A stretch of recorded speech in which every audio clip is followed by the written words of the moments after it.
Hari Om. Let's start with the prayer. Om Samasta Jana Kalyani Niratam Karunamayam Namami Chinmayam Devam Sadgurum Brahma Vidvaram Vasudeva Sutam Devam Kamsa Chanura Mardhanam Devaki Paramanandam Krishnam Vande Jagadgurum Tvameva Mata Cha Pita Tvameva Tvameva Bandhuscha Sakha Tvameva Tvameva Vidya Dravidam Tvameva Tvameva Sarvam Amadeva Deva Tvameva Sarvam Rudeva Deva. Hari Om. We are analyzing now the what is a gross body.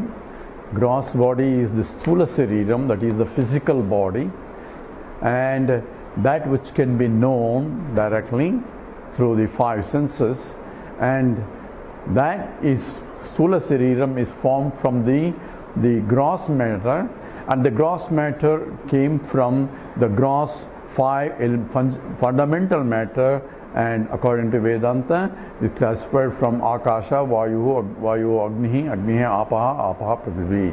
By this time we know what all those terms means. Akasha is space, Akasha Vayu, the gaseous state, Vayu Agni, the energy state, the fire, and Agni Apaha, this is from that the liquid state, and from there it is the gross state, which is the matter, the Prithvi, earth.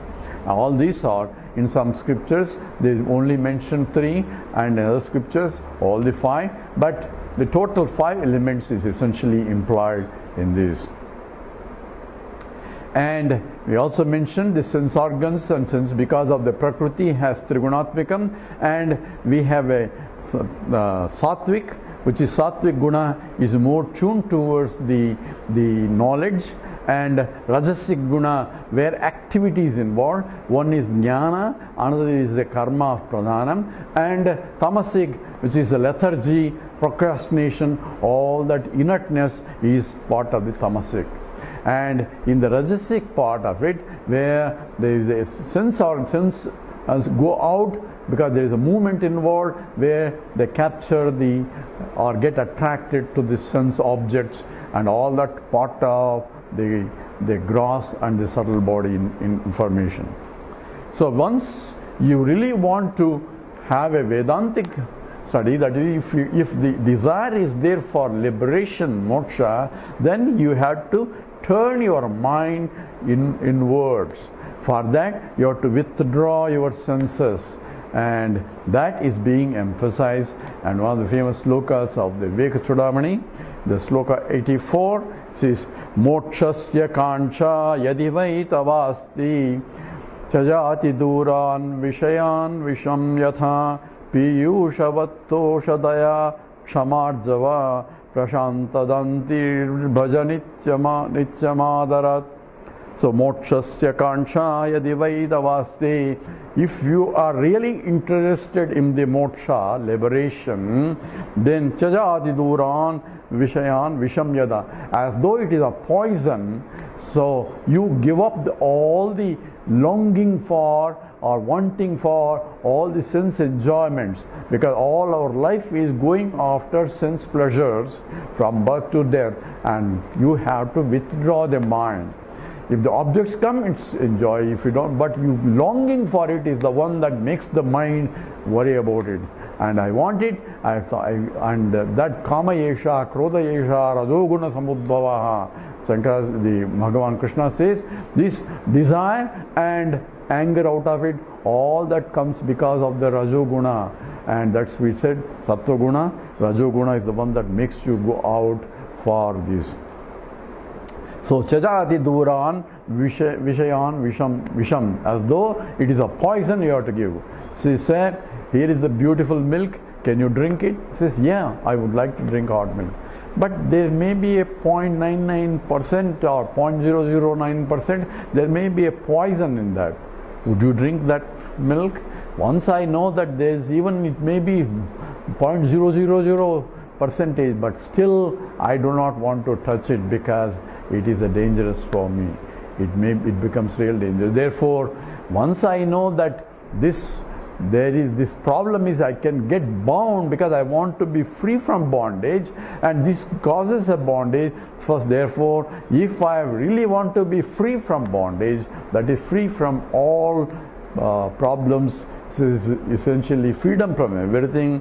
This mokshasya kansha divaitavaste. Therefore, it is really true that you are really interested in that. Chajati duran vishayan vishamyata piyushavat tosha daya kshamarjava prashanti dantir bhajanitya. So instead of going out, you have to pick up or drink. That means cultivate the noble values. It's called Daivi Sampatti.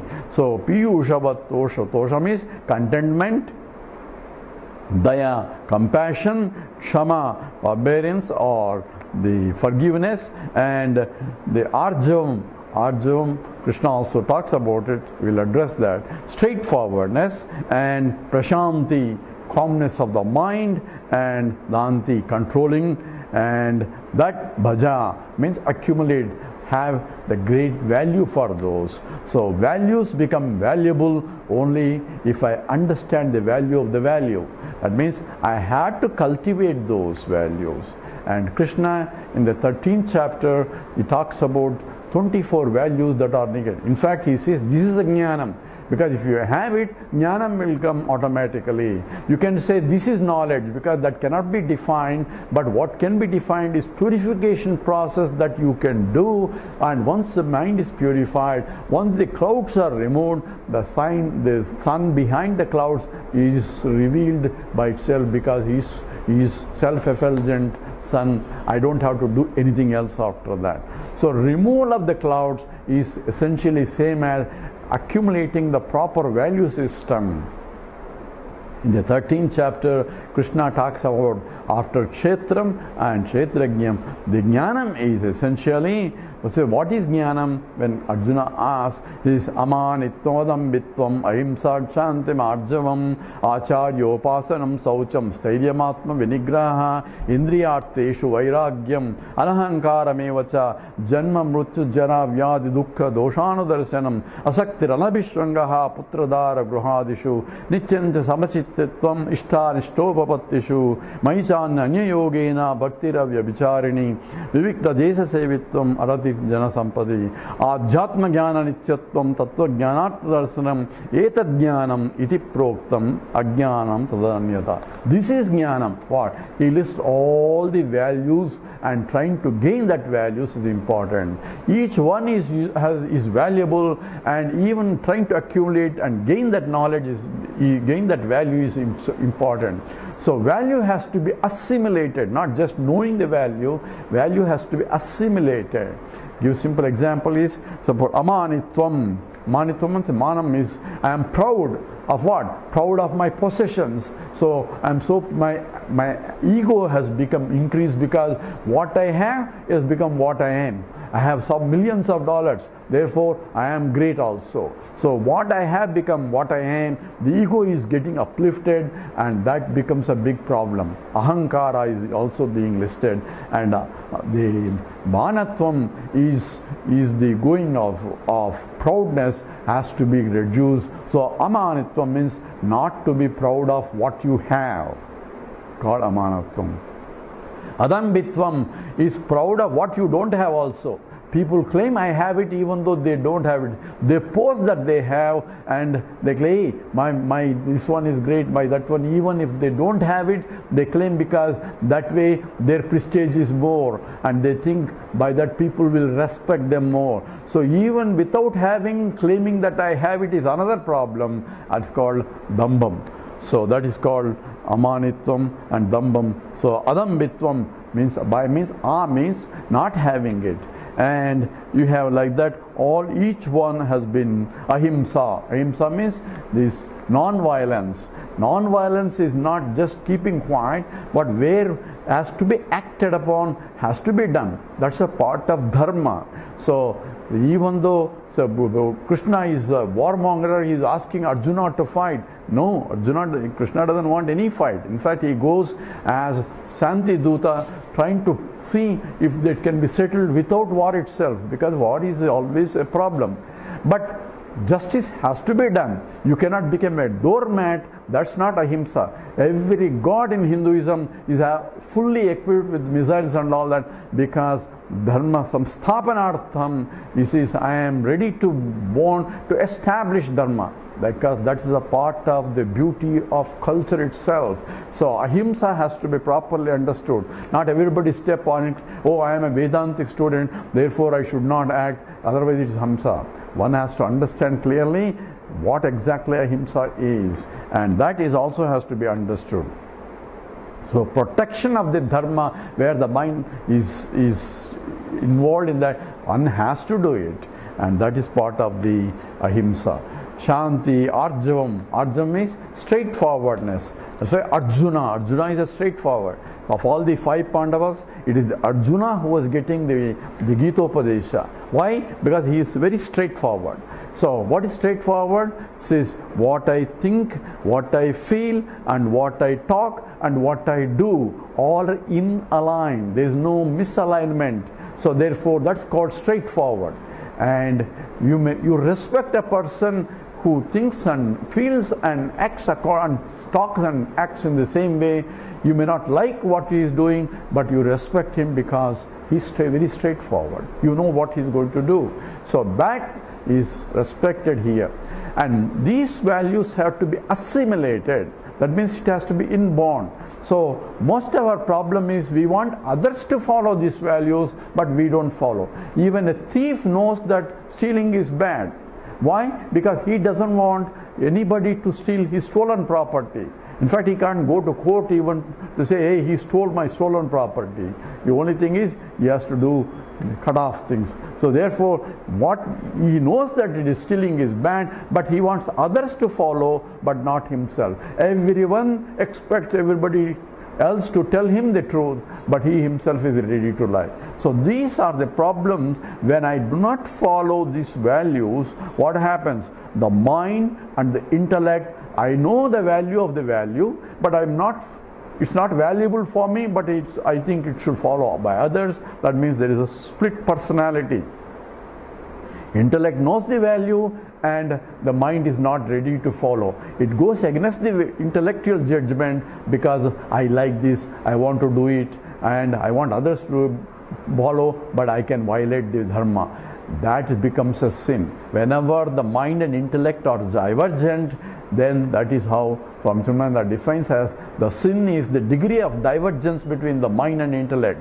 So Arjavam is straightforward, means the mind has to be subservient to the intellect. Intellect says, I want to study. Mind has to be abiding, and then only this intellect. If the mind is going all over, intellect wants to learn, there is no knowledge takes place. So all these values are important to align the mind and turn the mind inwards, and introverted mind is required because the subject is very subtle. I cannot see the truth, and what I see is not the truth, and therefore I need to develop a subtle mind to an integrated mind. A sukshma buddhi is required in order to differentiate. That's how we defined a viveka. Viveka is Nitya, Anitya, Vastu Viveka. What is eternal and what is ephemeral. And what is eternal, I cannot see. What is not eternal, I am seeing. And all my senses are only seeing what is not eternal, Anityam. And that I take that is a real, and I am going after it because it's a real. Whereas what is real, I cannot see. And even if somebody says there is something, I don't believe it. You show me. If it is show me, it becomes a perceptual data, and again it becomes Anityam. Therefore, I need to develop this as a part of sadhana. The values has to be inculcated or developed, and the value has to not only follow myself, not only when others are following. That becomes a real dharma.